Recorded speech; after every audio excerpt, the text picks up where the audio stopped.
Oven ছাড়া এরকম chicken tandoori বানানোর জন্য তোমাকে অবশ্যই পুরোটা ভিডিও দেখা উচিত। আর এই রেসিপিটা যে কতটা সহজ তুমি একবার দেখলে বা অবাক হয়ে যাবে। আর এর সাথে থাকছে স্পেশাল রায়তার রেসিপি, যেটা একদমই ইউনিক এবং অনেক টেস্টি। তাহলে চলুন রেসিপিটা শুরু করা যাক। এটা কিন্তু আমার পালন করা মুরগি ছিল, যার কারণে এটা এতটা ফ্রেশ আর টাটকা। যাই হোক, মুরগিটা কিভাবে কেটে নিচ্ছি একটু দেখে নিন।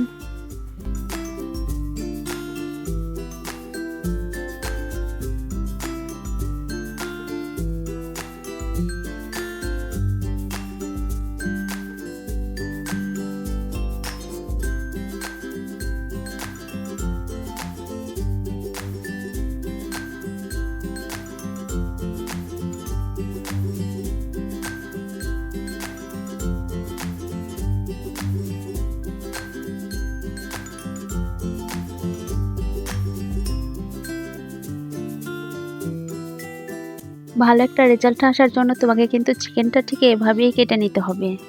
আর তাহলেই কিন্তু মশলাটা সব জায়গায় প্রবেশ করবে আর এটা খেতে ভালো লাগবে। দেখতেই পাচ্ছেন চিকেনটা কিন্তু আমি মাছ বরাবর চিড়ে নিয়েছি। এখন চিকেনের মশলাটা বানিয়ে নেব। নিয়েছি 2 চামচের মতো ধনিয়ার গুঁড়ো, দিয়েছি স্বাদ মতো লবণ। প্রয়োজনের তুলনায় লবণটা একটু কমিয়ে দেবেন, কারণ এখানে আমরা সয়া সসটা ব্যবহার করব। এরপর দিয়েছি 1 চামচের মতো মাংসের মশলা ও ভাজা জিরে গুঁড়ো, কাঁচামরিচ, পেঁয়াজ, রসুন আর জিরে এখানে মিক্স করে দিয়েছি। এরপর দিয়েছি 1 চামচের মতো আদা ও রসুনের পেস্ট, দিয়েছি 2 চামচের মতো সয়া সস। আর স্পেশাল এই সসটা হচ্ছে বারবিকিউ সস, আর এটা আপনাকে অবশ্যই ব্যবহার করতে হবে। দিয়েছি সামান্য একটু সরিষার তেল। এখন সবকিছু হাত দিয়ে ভালো করে মিশিয়ে নেব।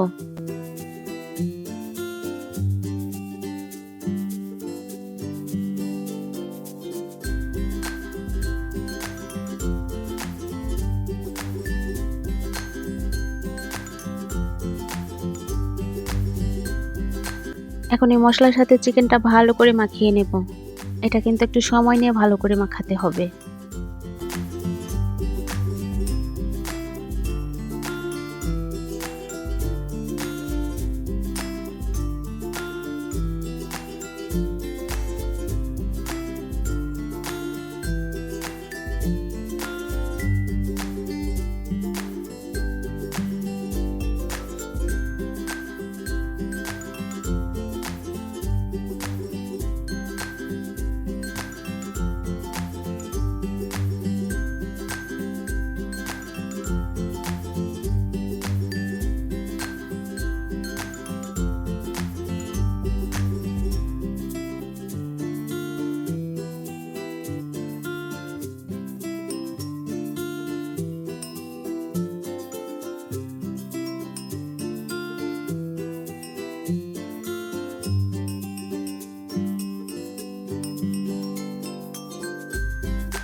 এই চিকেনটা কিন্তু মশলা দিয়ে ভালো করে মাখিয়ে নিয়েছি।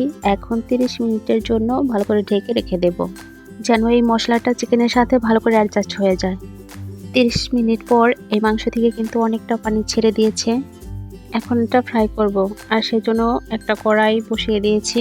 এখানে কিন্তু তেলের পরিমাণটা আমি অল্পই দেব। এই অল্প তেলেই কিন্তু আমি পুরো মাংসটাকে ভেজে নেব। ওভেন ছাড়া চিকেন তন্দুরি বানানোর জন্য মাংসটাকে কিন্তু ঠিক এভাবেই চিড়ে নিতে হবে।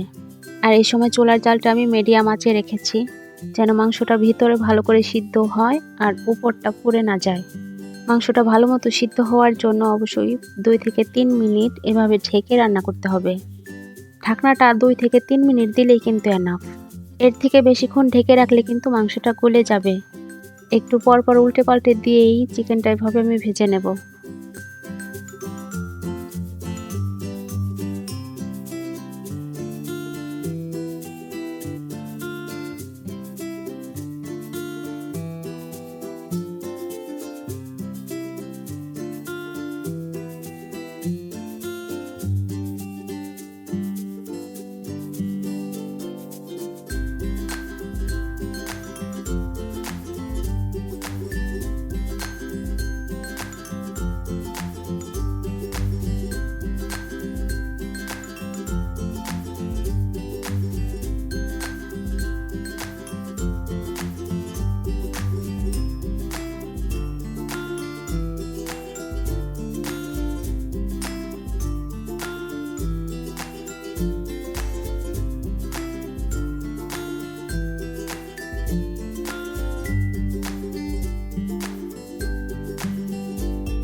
মাংসটা কিন্তু পুরোপুরিভাবে সিদ্ধ হয়ে গেছে আর এর কালারটাও কিন্তু বেশ ভালো এসেছে।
আর এই চিকেন তন্দুরির সাথে কিন্তু তন্দুর রুটিও ছিল।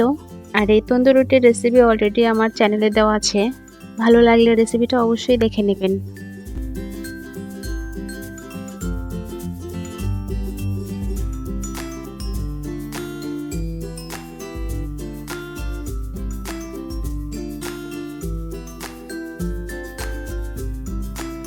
এর সাথে থাকছে স্পেশাল রায়তা। এখানে আমি মিষ্টি দই নিয়েছি, চাইলে আপনারা টক দইও নিতে পারেন। যদি আপনারা টক দই নেন তাহলে চিনিটা অবশ্যই প্রয়োজন মতো ব্যবহার করতে হবে, আর মিষ্টি দই নিলে কোনো রকম চিনি অ্যাড করতে হবে না। এই মিষ্টি দইয়ের মধ্যে দিয়েছি গুলানো তেঁতুল। গুলানো তেঁতুলটা কিন্তু অবশ্যই দিবেন, এতে করে কিন্তু স্বাদটা অনেকটাই ভালো আসে। এরপর দিয়েছি কুচানো শসা। শসাটা একদম কুচি করে দেবেন। এরকম কুচি করার পরে শসাতে যে পরিমাণের পানি ওঠে ওইটা চেপে ফেলে দিতে হবে। এরপর দিয়েছি বিট লবণ, এটা আপনাদের প্রয়োজন মতো দেবেন। এখন সবকিছু ভালো করে মিশিয়ে নেব।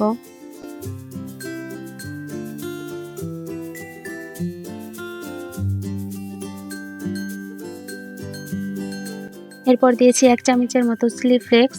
শুকনো মরিচের এই দানাটা কিন্তু রায়তাতে বেশ ভালো লাগে। এরপর দিয়েছি সামান্য একটু জিরা গুঁড়ো।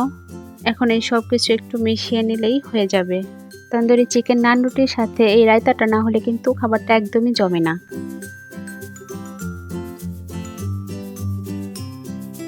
আজকের রেসিপিটি ভালো লাগলে অবশ্যই একটা লাইক কমেন্ট শেয়ার করে দিবেন। আজকের রেসিপিটা কিন্তু ভীষণই স্পেশাল ছিল, অবশ্যই বাসায় ট্রাই করবেন। আবারও হাজির হব অন্য কোনো রেসিপি নিয়ে। সে পর্যন্ত ভালো থাকুন, সুস্থ থাকুন। আসসালামু আলাইকুম, আল্লাহ হাফেজ।